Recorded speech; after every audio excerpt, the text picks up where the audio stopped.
Shalom, irmãos, em tempos de angústia, vamos falar de esperança. Eu quero fazer uma leitura e uma reflexão do que está escrito no livro de Devarim. O versículo-chave está em 18 e 19, tá? No verso 18 e 19, mas eu quero ler a partir do 9, que vai falar sobre os profetas. Nós temos que desmistificar alguns termos, né? Que as pessoas elas fazem um preconceito, né, sobre alguns termos, tá? Mas a própria palavra ela mostra, tá, que isso não é algo errado, tá? Vocês vão entender no segmento do vídeo. Então, verso 9: Quando entrares na terra que Yahweh teu poderoso te dará, não aprendas a imitar as abominações daquelas nações. Que em teu meio não se encontre alguém que queime seu filho ou sua filha, nem que faça presságio, oráculo, adivinhação ou magia, ou que pratique encantamentos, que interrogue espíritos ou adivinhos, ou ainda que invoque os mortos. Pois quem pratica essas coisas é abominável a Yahweh. E é por causa dessas abominações que Yahweh teu poderoso as desalojará em teu favor. Tu serás íntegro para com Yahweh teu poderoso. Eis que as nações que vais conquistar ouvem oráculos e adivinhos. Quanto a ti, isso não te é permitido por Yahweh teu poderoso. Então aqui está um mandamento que a gente tem que obedecer, que nos diz que nós não podemos, tá, ir atrás desse tipo de pessoas, né, de adivinhos, de adivinhações, coisas de misticismo, tá? Então, nós não podemos fazer isso. Yahweh teu poderoso suscitará um profeta como eu no meio de ti, dentre os teus irmãos, e vós o ouvireis, tá? Não sei se a maioria sabe, se a pessoa é nova na fé, talvez não saiba que o livro de Devarim, Deuteronômio, ele, assim como toda a Torá, né, foi escrita por Moisés. E o Deuteronômio, ele é como se fosse um resumo, né, de toda a Torá. Dizem, né, os historiadores, que Moisés, ele, no dia que iria morrer, ele fez a leitura de todo o livro de Devarim para o povo antes de morrer, tá? Então aqui Moisés está falando com o povo. Yahweh, teu poderoso, suscitará um profeta como eu, quer dizer que Moisés era um profeta, no meio de ti, dentre os teus irmãos, tá? Irmãos. E vós o ouvireis. É o que tinhas pedido a Yahweh, teu poderoso, no Horeb, no dia da Assembleia, né? No Monte Horeb, ou Orev, tá? O que é conhecido também como Sinai.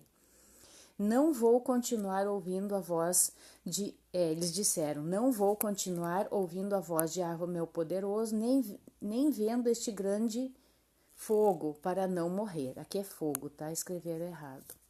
Então o povo, né, pediu que eles não queriam, né, ficar ali tudo aquilo que aconteceu ali no Monte Sinai, desceu relâmpagos, fogos, grandes trovões, né, a presença do Todo-Poderoso. Eles ficaram receosos e eles pediram para Moisés ali fazer essa intermediação, né, eles ficaram com medo. E Yahweh me disse, eles falaram bem. Agora o verso, então, que eu quero salientar para vocês está aqui, né? O 18 e o 19. Vou suscitar para eles um profeta como tu, do meio dos seus irmãos. Colocarei as minhas palavras em sua boca e ele lhes comunicará tudo o que eu lhes ordenar. Veja bem, colocarei as minhas palavras em sua boca e ele lhes comunicará tudo o que eu lhes ordenar. Então aqui, na verdade, ele está dando a própria definição do que é um profeta, tá? O profeta, ele é como um intermediário do Todo-Poderoso, tá? Ele é um mediador, o Todo-Poderoso, ele coloca as palavras na boca desta pessoa e simplesmente o profeta faz a comunicação destas palavras para o povo, tá? Até eu retirei aqui de um site que se chama apologeta.com.br. Só peguei um pedacinho aqui que diz aqui em cima: assim, um profeta era um porta-voz do Todo-Poderoso. Ele falava em nome de Iá e por sua autoridade. Ele é a boca pela qual Iá fala aos homens, e portanto o que o profeta diz não é do homem, mas de Iá. Ali ele dá algumas referências, né? Então, os profetas eram os instrumentos diretos do Todo-Poderoso para a comunicação de sua mente e vontade para os homens.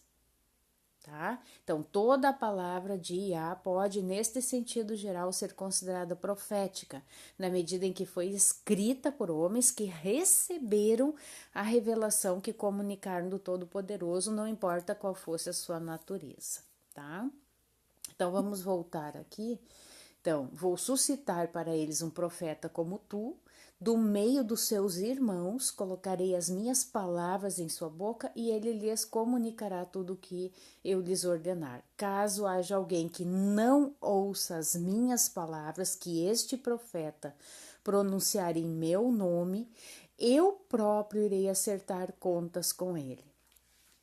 Se isso não causa temor em você, causa muito temor em mim, irmãos, tá? Isso aqui é muito sério, irmãos, é muito grave, tá? De quem que esses versículos aqui estão falando, irmãos? De quem? Quem é esse profeta que ele ia levantar do meio dos irmãos para ser como, né, Moisés? Moisés prefigurou essa pessoa. Quem foi?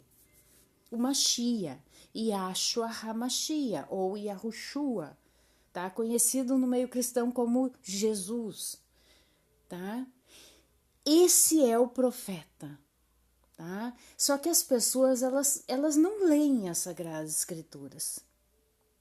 E elas começam a falar coisas sem sentido, irmãos, tá? Ele foi sim um profeta. Nós já lemos aqui a definição de profeta e eu vou provar para vocês depois, tá? Que ele foi um profeta. Primeiro nós vamos lá para o livro de Atos. Atos 3, do 19 ao 23. Arrependei-vos, pois, e convertei-vos, a fim de que sejam apagados os vossos pecados. Muito importante esse versículo.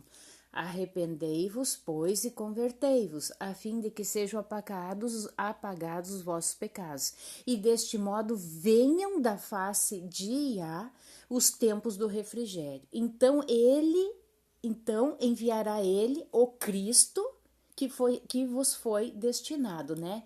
Quando se fala Cristo nas traduções cristãs, é a palavra Mashiach, tá? Mashiach, o ungido.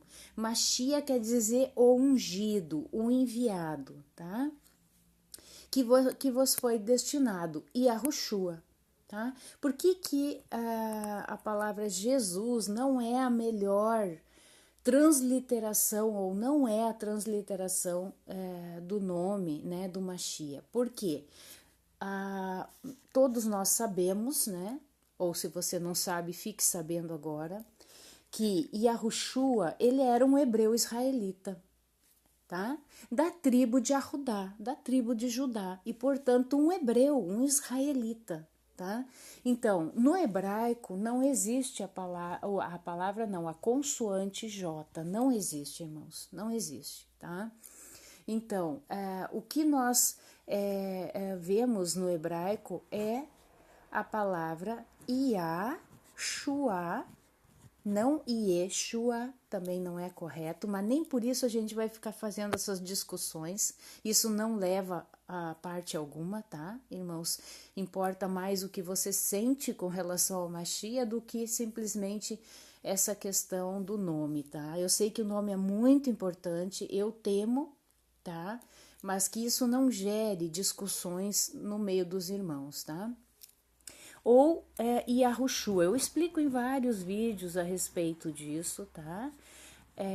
Por que que não é Ie? Porque é Yahuá o nome do pai e não Iehuá, tá? E o nome do filho está contido no nome do pai, tá? Shua quer dizer salvação. Então é a salvação que vem de Iá, tá? Iá, ele seria como se fosse uma redução do nome do Todo-Poderoso, é o bigrama sagrado.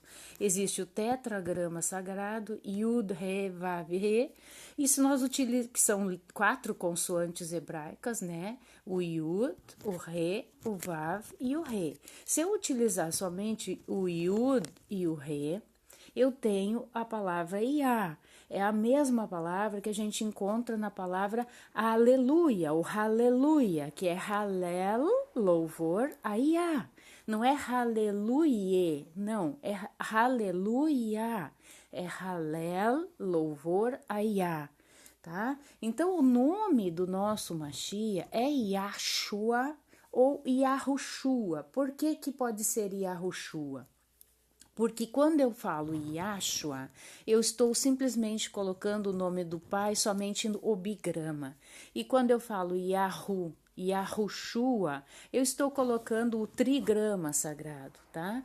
É simplesmente o que muda é isso, mas o contexto é o mesmo, é a salvação que vem de Yah, tá? Então, o nosso Mashiach é a salvação que veio da parte do pai. Tá? Então, esse é o significado, porque os nomes em hebraicos, né, os israelitas recebiam, eles recebiam com alguma destinação profética, algo que a mãe estava passando no momento, tá? Assim como a gente vê nos povos indígenas também, eles usam esse critério, né? Bom, isso é só uma explicação para os neófitos, tá? Os novos na fé. Então vamos continuar aqui. Então enviará ele, o Mashiach, o Cristo, que vos foi destinado, Yahshua, a quem o céu deve acolher até os tempos da restauração de todas as coisas. Então, até o tempo do fim, tá? Ele está no céu e ficará lá no céu até o tempo da restauração de todas as coisas, das quais o Todo-Poderoso falou pela boca de seus santos profetas. Moisés, na verdade, falou: o Senhor, nosso poderoso, vos suscitará dentre os vossos irmãos um profeta semelhante a mim. Vós o ouvireis em tudo que ele vos disser. Então, aqui simplesmente ele está repetindo o versículo que nós lemos lá em Deuteronômio 18:18, tá? E todo aquele que não escutar este profeta será exterminado do meio do povo. Tá? Então, este é um critério de distinção do profeta Yahshua, né? Dos demais profetas, irmãos, tá? Ele veio com essa missão, tá? De salvação, de restauração, de reconciliação, morreu por nós, pelos nossos pecados, isso nenhum outro profeta aconteceu, tá?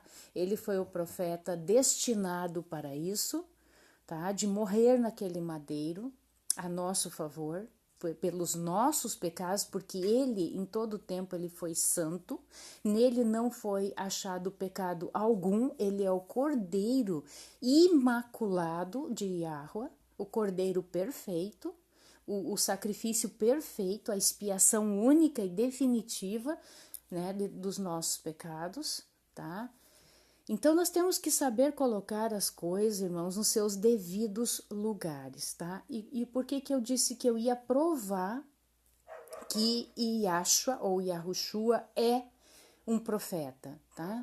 Está no livro de João, no capítulo 12, ele é Mashiach, ele é profeta, ele é o nosso Salvador, tá? João 12, 49, 50. Olha o que Yahushua está aqui falando, tá? Com o povo, tá? Aqui diz falando sobre a incredulidade dos judeus. Vou ler desde o 37, eu gosto muito de contextualizar as coisas, tá, irmãos? Não é que nem no sistema religioso que joga aleatoriamente os versículos e fica aquela coisa assim, sem critério, né? Então vamos ler aqui. Apesar de ter realizado tantos sinais diante deles, não creram nele, a fim de se cumprir a palavra dita pelo profeta Isaías: Senhor, quem creu naquilo que ouviu de nós, e o braço do Senhor a quem foi revelado? Não podiam crer porque disse ainda Isaías: cegou-lhes os olhos e endureceu-lhes o coração, para que seus olhos não vejam, seu coração não compreenda e não se convertam e eu não os cure. Isaías disse essas palavras porque contemplou a sua glória e falou a respeito dele. Contudo, muitos chefes creram nele, mas por causa dos fariseus não o confessavam, para não serem expulsos da sinagoga. Né? Isso se chama religiosidade, né, irmãos? Quando você prioriza uma instituição, um grupo, né, em detrimento do Mashiach. Tá? Isso é religiosidade. Então aqui, né, tá sendo muito explícito em dizer: contudo, muitos chefes creram nele, mas, contudo, entretanto, todavia, por causa dos fariseus não o confessavam, para não serem expulsos da sinagoga, para não perderem seus privilégios, né, seus lugares de honra, como o próprio Mashiach disse, se sentam nos primeiros lugares, né, para serem vistos, né. É a religiosidade, irmãos. Pois amaram mais a glória dos homens do que a do Todo-Poderoso, né? Então nós temos que tomar cuidado, irmãos, tá? Porque a vaidade humana é uma coisa muito séria, muito séria. E isso é uma arma nas mãos do inimigo, tá? Vem a vaidade, o orgulho, a soberba, a arrogância, tudo da mesma família. Tá? Então aqueles amaram mais a glória dos homens do que a glória do Todo-Poderoso. E a Yahushua clamou: quem crê em mim, não é em mim que crê, mas em quem me enviou. Veja bem, já aqui a primeira prova de que ele é um enviado, tá? Então, aqui, como nós lemos lá, o que é um profeta? É um enviado do Todo-Poderoso, na qual o Todo-Poderoso vai usar como um instrumento, um mediador para levar suas palavras até o povo, tá? Então aqui o próprio Yahushua está dizendo que quem crê em mim não é em mim que crê, mas em quem me enviou. E quem me vê, vê aquele que me enviou. Não é que eles são a mesma pessoa, irmãos. Eles possuem a mesma natureza, eles possuem, eu sempre gosto de falar assim, o mesmo DNA, é como na nossa família, né? Eu tenho o DNA do meu pai, tá? Então, eu não sou o meu pai, e cada um de nós é um indivíduo separado, mas quando eu me espelho no meu pai, tá? Que eu posso ter um espelho no meu pai, então a pessoa vai olhar para mim, ela pode saber que o meu pai é do mesmo jeito. Tem um ditado que diz, né? Tal pai, tal filho, né? Não é mesmo? Então é mais ou menos isso que o Mashiach está dizendo. Eu, a luz, né? E a Yahushua falando, vim ao mundo para aquele que crê em mim não permaneça nas trevas. Se alguém ouvir minhas palavras e não as guardar, eu não o julgo, pois não vim para julgar o mundo, mas para salvar o mundo. Quem me rejeita e não acolhe minhas palavras tem seu juiz. A palavra que proferi é o que o julgará no último dia. Então, essa é a palavra que traz o julgamento, né, irmãos? Agora, aqui que são os versículos-chave, irmão, até vou salientar aqui para vocês. Porque não falei por mim mesmo. Aqui é outra prova de que ele foi um profeta. Mas o Pai que me enviou me prescreveu o que dizer e o que falar. E sei que seu mandamento é vida eterna. O que falo, portanto, eu o falo como o Pai me disse. Gente, isso aqui é irrefutável. Tá? É por isso que eu tenho vários vídeos, irmãos, que eu falo sobre a hierarquia celestial. E, infelizmente, muitas doutrinas religiosas fizeram uma salada de frutas, tá? Inclusive a trindade, da forma como ela é entendida, ela é errônea, tá? Ela é correta em algumas coisas, mas peca por outras coisas, tá?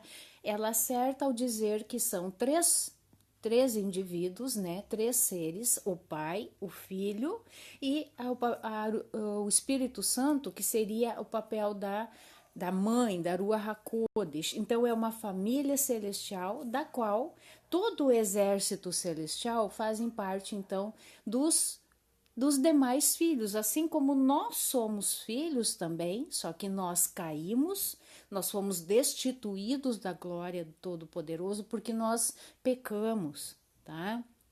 Por isso que fala lá no livro de Devarim, tá? Podemos até voltar lá, para que não haja dúvida, tá? Diz assim, ó: vou suscitar para eles, até vou salientar aqui, vou salientar aqui para vocês, essa frasezinha aqui, ó: vou suscitar para eles um profeta como tu, do meio dos seus irmãos. Então, ele fala, né, que nós somos irmãos. Yahshua HaMashiach é o nosso irmão.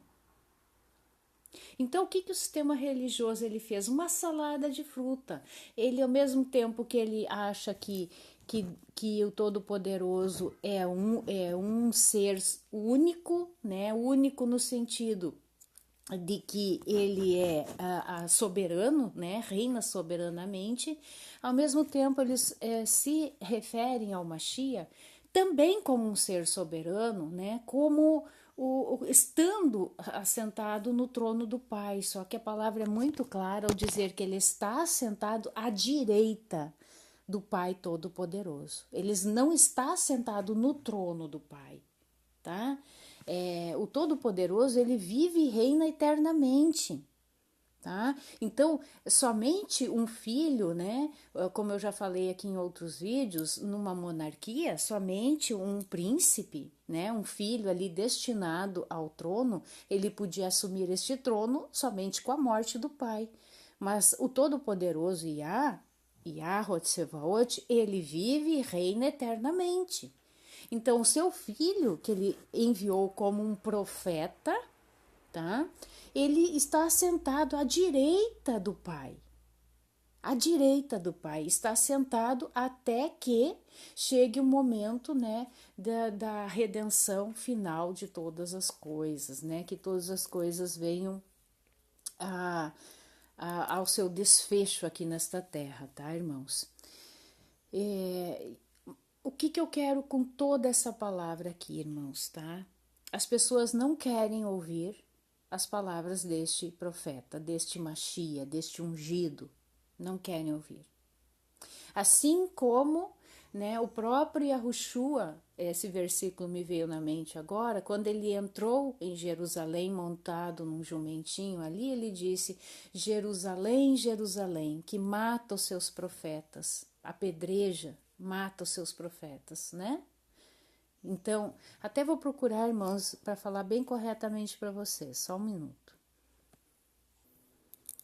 Então, está aqui no livro de Matitiarro, Mateus 23, a partir do 37, diz assim: Jerusalém, Jerusalém, que matas os profetas e apedrejas os que te são enviados. Né? Aqui, na verdade, a gente pensa que ele está falando dos outros profetas, mas ele está se incluindo aqui como profeta, tá? E apedrejas os que te são enviados. Quantas vezes quis eu ajuntar os teus filhos, como a galinha recolhe os seus pintinhos debaixo das suas asas, e não o quiseste, né? Na verdade, aqui estas quantas vezes não fala somente do ministério dele, mas fala do ministério dos demais profetas que tinham esse mesmo papel, tá? O que é, como eu sempre bato aqui na mesma tecla, qual é a palavra, qual é o discurso, resumidamente, que traziam esses profetas? Arrependimento, techuvá, retorno, santificação, tá? Então, em resumo, é isso. Então, quando ele fala quantas vezes, é porque isso aconteceu por intermédio dos demais profetas, tá? E ele disse: quantas vezes quis eu ajuntar os teus filhos como a galinha recolhe os seus pintinhos debaixo das suas asas, e não o quiseste. Eis que a vossa casa vos ficará abandonada. Até vou ver o que ele diz aqui. Não. Deixa eu ver aqui se tem algum versículo. Jeremias 22:5. Mas se não escutardes estas palavras, juro por mim mesmo, oráculo de Arro, que esta casa se tornará uma ruína. Né? Aqui está falando de Jerusalém, mas está falando também da casa, nós, o templo da habitação da Ruach HaKodesh. Tá? Quando a palavra ela é pregada, né, através da misericórdia do Todo-Poderoso, irmãos, e a gente não dá ouvidos, tá? A Ruach HaKodesh, ela abandona definitivamente esta casa, tá? E que a gente não permita isso acontecer, né, irmãos? Porque é muito triste uma casa abandonada pela Ruach HaKodesh. Pois eu vos digo, não me vereis desde agora até o dia em que direis, bendito aquele que vem em nome de Yahweh, tá? Então, até o dia, quando fala aquele dia, o dia é o tempo do fim, né? A volta do Mashiach. Então, aqui ele está dizendo, né? Este é o momento, né? A partir de agora, do arrependimento, de abandono de pecados, de obediência, de santificação, tá? Ainda é o tempo, irmãos. Só que o inimigo, sabendo disso, tá? É nisso que ele entra, com toda a força ele entra através disso na vida das pessoas, tá? Ele entra para que as pessoas achem, né, essa geração, principalmente a geração dos nossos filhos, dos nossos netos, que eles não conhecem a palavra, né? Talvez de ouvir falar sobre a Bíblia, ouvir falar, mas nunca foi lida uma palavra para esses jovens, nunca eles abriram essa palavra, tá? Então hoje é o pensamento da nova era que entra dentro das escolas, dentro das universidades, dentro dos lares, né, irmãos? Porque se a Bíblia não está sendo pregada, né, dá abertura para outras palavras, né, outras doutrinas, né, que não é a doutrina santa, Kadosh, do Todo-Poderoso, tá? Então, isso até mesmo e principalmente, irmãos, nas igrejas, né? Porque o inimigo, não pensem que ele aceita de bom grado a conversão das pessoas, né? Quando eu falo em conversão, é justamente o sentido da palavra, né? Quando fazer o retorno, né? Conversão, techuvá, tá? Ele não fica feliz, ele não desiste, tá? Ele não dorme, ele não descansa até com todas as suas forças, né, tentar obstruir o caminho daquela pessoa, tentar tirá-la daquele caminho, colocar pessoas, né, para fazer isso, né, pessoas, na maioria das vezes, com uma aparência de piedade, né, uma aparência, mas que são lobos devoradores, irmãos, né? Então eu sempre gosto de falar isso, por isso que a gente tem que pedir discernimento espiritual, muito discernimento espiritual, para saber que tipo de palavra está entrando em nossos ouvidos, tá? Se são palavras de homens ou se são palavras que provêm diretamente do trono do Todo-Poderoso, né? Nós temos que ter esse discernimento, irmãos, porque é muito complicado. Como que nós vamos ter esse discernimento? através do estudo da palavra, do estudo, da leitura. Eu li uma vez a Bíblia. Não basta, irmãos. A Bíblia, ela tem que ser meditada dia e noite. Quantos dias e quantas noites você tem na sua vida, né? Conforme o dia de anos que você vai viver. Quantos dias e quantas noites você vai passar? Será que todos esses dias e essas noites você meditou na palavra do Todo-Poderoso? Ou você ouve a palavra somente num dia de culto, num domingo, num sábado, ou não sei qual dia que você está ouvindo a palavra? E muitas vezes, irmãos, é um versículo isolado, são mensagens motivacionais. Não é um estudo aprofundado da palavra do Todo-Poderoso, tá? São versículos contextualizados. Irmãos, isso não é o que o Mashiach pregou para os seus discípulos, né? Para os seus seguidores. Não, ele pregava a palavra pura, santa, que provinha diretamente do Pai, do Todo-Poderoso. Ele, como ele disse aqui, né? Eu falo aquilo que o Pai me ordena falar. O problema é que as pessoas estão falando aquilo que não foi ordenado a falar.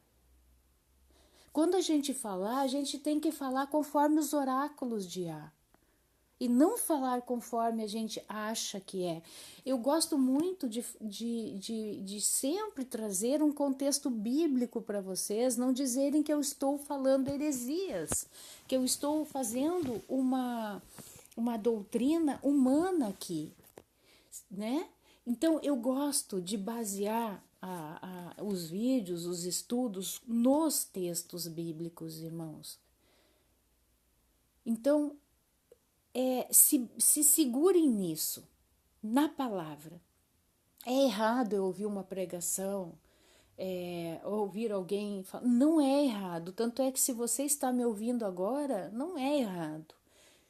O que é errado? Você ficar dependente daquela pessoa para estudar as Sagradas Escrituras. Não, você não pode ficar dependente de mim ou de quem quer que seja. Você tem que ter uma vida espiritual própria, individual, para que quando você venha a acessar um vídeo de conteúdo das Sagradas Escrituras, você vem embasado e você vai discernir espiritualmente se o que aquela pessoa está falando está de acordo com as Sagradas Escrituras. E daí isso vai enriquecer a tua vida, assim como enriquece a minha vida. Quando eu faço um vídeo aqui, primeiramente eu estou enriquecendo a minha vida. Eu estou pregando para mim mesma, tá? E depois eu prego para quem acessa o vídeo aí, tá? Então, irmãos, eu sou uma pessoa que eu não gosto de ficar falando deste ou daquele, tá? Eu falo dos falsos profetas comprovados, né? Comprovadamente, né? Que a gente sabe, principalmente nas Sagradas Escrituras, que foram falsos profetas, como tem aí a playlist dos falsos profetas, que nós vimos ali alguns, tá? E aí sim, nós temos que tocar como se diz, a trombeta, né? E anunciar esses falsos profetas para que o povo não venha a se desviar, tá, irmãos? Porque esses falsos profetas, geralmente, eles têm um bom discurso, eles são eloquentes, eles conduzem bem as palavras, né? Isso a gente vê muito no sistema religioso, os pastores fazendo curso de programação neurolinguística. Por quê? Para atingir a mente das pessoas, para atingir o emocional, para falar aquilo que as pessoas querem ouvir. Mas o profeta, irmãos, era bem o contrário. O profeta era aquele que ia na contramão daquilo que as pessoas queriam ouvir. E por isso, muitos deles foram mortos. Muitos deles foram presos, apedrejados, né? Mortos de diversas maneiras. Reis ímpios mandaram matar, né? Então, um falso profeta, dificilmente isso vai acontecer. Por quê? Ele está amaciando o ego das pessoas. Ele está fazendo cafuné no ego das pessoas. Ele não está confrontando pecados, ele não está mexendo na ferida, sabe aquela ferida que você tem e que você tem que mexer, você tem que tirar aquela parte podre da ferida, tá? Você retira aquela parte podre, você faz aquela raspagem na ferida para não ficar nenhuma célula morta ali, para ficar bem limpinha a ferida, para depois você botar o remédio naquela ferida para que ela venha cicatrizar. E isso causa o quê? Dor, muito sofrimento, essa limpeza. Porque não adianta você botar o remédio, tá? Como hoje em dia as pessoas querem botar o remédio, entre aspas, mas a carne está podre. Não foi feita a limpeza, não foi feita a asepsia da ferida. Aí o remédio vai agir? Não vai agir, irmãos. Porque ele é até uma carne podre, a carne podre já é morta, já não responde mais à medicação. E ela está formando como se fosse um tampão para que o remédio chegue na carne que realmente está viva e precisa ser cicatrizada. Tá? Não sei se vocês estão entendendo esta metáfora. Tá? Mas é isso que o sistema religioso está pecando, irmãos. Eles querem botar um remédio, entre aspas, em carne podre. Quem é enfermeiro ou é médico ou trabalha na área da saúde sabe o que eu estou falando aqui. Eu sou da área da saúde e eu já vi feridas terríveis. Como que é feita, né? Aquelas escaras, aquelas feridas que fica, né? Principalmente nos idosos, que fica muito tempo no leito, vai apodrecendo, irmãos. As pessoas vão apodrecendo literalmente no leito. Aí é necessário fazer aquela limpeza, retirar aquela carne morta e expor a carne viva. E aí sim você vai lá e põe a cura, né? E interessante, né? Que muitas vezes, isso antigamente, né?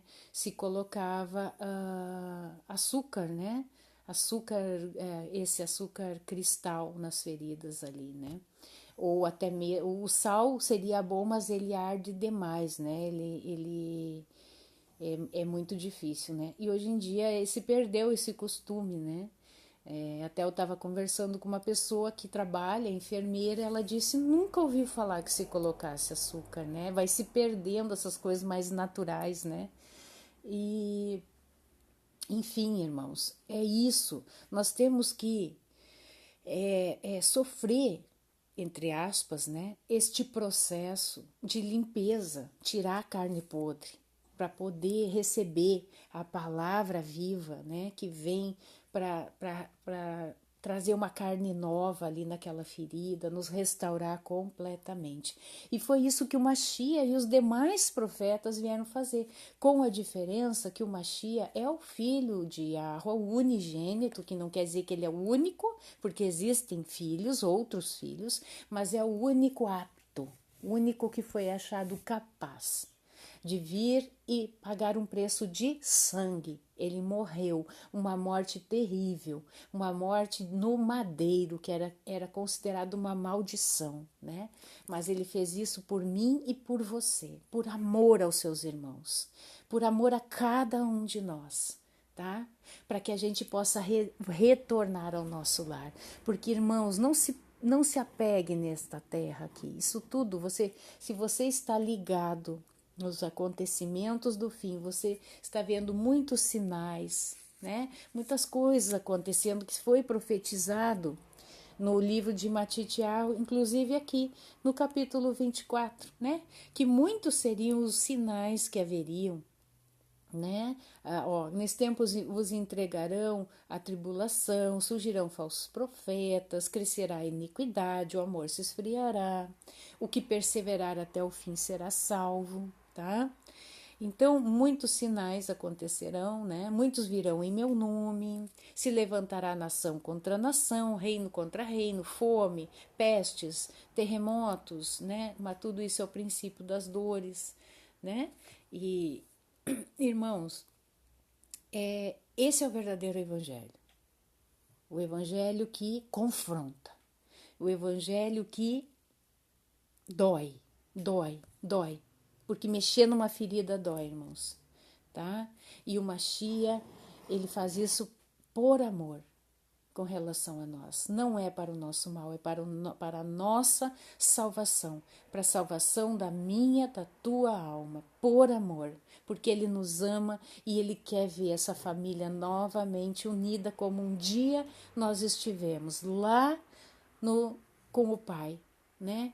Lá na nossa habitação, na nossa pátria. Amém, irmãos?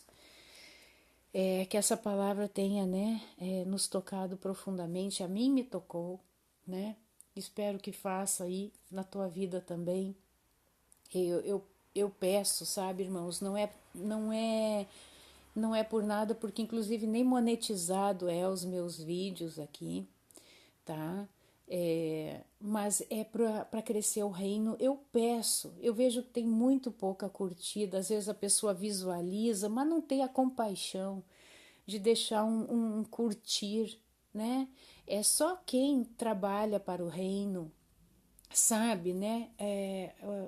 O quão difícil é de uma pessoa acessar um vídeo que fala da palavra. A gente tem acesso à estatística dos vídeos, a média de um vídeo aí de 40, 30 minutos, irmãos, é 6, 7 minutos. As pessoas não têm paciência para escutar a palavra do Todo-Poderoso, tá? Hoje nós estamos numa época de frases curtas, falas curtas e falas à toa, né? Piadas, é muita piada, né? É muita coisa sem noção, irmãos. E é isso que as pessoas querem, sabe? É TikTok, é essas coisas, irmãos. Mas nós precisamos proclamar o reino. Nós precisamos levar o reino aos 4 cantos dessa terra, irmãos. Porque está chegando o momento do fim, né? Vai chegar o momento em que a Ruach, ela, como diz ali, né? Ela não vai mais estar presente, tá? A casa vai ficar abandonada se não preencher, se não buscar a presença do Todo-Poderoso. Então, por favor, curta o vídeo, compartilhe nas redes sociais, no WhatsApp, no Telegram, com seus amigos, com seus familiares. Faça isso não por mim não, mas pelo reino. Em nome de Yahushua HaMashiach. Amém.